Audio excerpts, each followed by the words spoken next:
KTN News at the Bomas of Kenya. And still in politics, Deputy President William Ruto led a section of the Kenya Kwanza Alliance team to Nyandarua County, where they held public rallies across all the constituencies in the county. Addressing supporters during the rallies, the DP blamed ODM leader Raila Odinga for interfering with Jubilee administration agenda. Our reporter Clement Masombo has that story.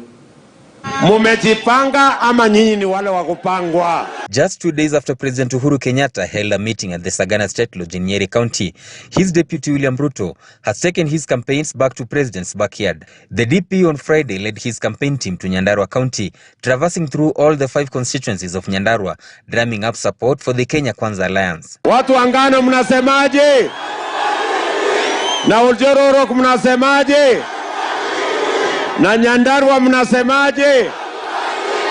The team held public rallies at Karangatha in Kinangop, Geta in Kipipiri, Mirangine in Olkalau, Ngano in Oljororok, and finally at Mairoinya in Ndaragwa constituency. Sisi ndio tuliungana, tukakataa ukabila, tukakataa chuki, tukaunda serikali 2013.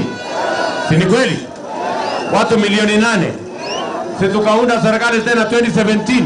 Tumemwambia Bwana Hasla mwenyewe, serikali akitengeneza, tunataka kwanza wakulima wakuwe mbele. Bei ya fertilizer itoke 6,500 ikuje 1,500. Ndio sisi wote tuweze tujimudu, tusukume maisha yetu kwenda mbele. The leaders accompanying Ruto accusing ODM leader Raila Odinga for allegedly interfering with the Jubilee administration's program.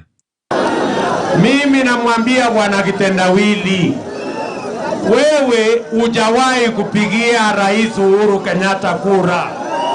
Ni kweli ama si kweli? Na wewe wacha kujificha nyuma ya Uhuru Kenyatta. Sisi ndio tulichagua Uhuru Kenyatta. Wewe hujawahi kumpigia kura. Please desist from profiling ethnic communities. If there is a cabinet secretary who has failed in your government, he has not failed because of where he comes from. The leaders also took a swipe at President Uhuru Kenyatta over his remarks during the Sagana 3 meeting that church leaders were receiving stolen money. Mheshimiwa Rais, sisi kama wanasiasa tufanyie yeyote. Tuweke ndani, tupige, tufanyie yote. Lakini Mheshimiwa Rais, wachana na viongozi wetu wa kanisa. Hii second term is a wasted term. Hii tumepoteza hii term. Kwa sababu mtu ya kitendawili alinyemelea rais wetu, akaleta confusion, na hii term ya pili ya Uhuru Kenyatta kumekuwa tuna projekti 3. The Kenya Kwanza Alliance will continue camping in Mount Kenya region, where they are expected to hold public rallies in Nyeri County on Saturday, before DP Ruto and NC leader Musalia Mudavadi embark on an international trip to the United States and the United Kingdom. Clement Masombo, KTN News. Wale wako kwa maofisi. All right, so now Western leaders allied to the Kenya Kwanza Alliance, led by NC party leader Musalia Mudavadi and his Ford Kenya counterpart Moses Wetangula, have downplayed the recent endorsement of Raila Odinga by President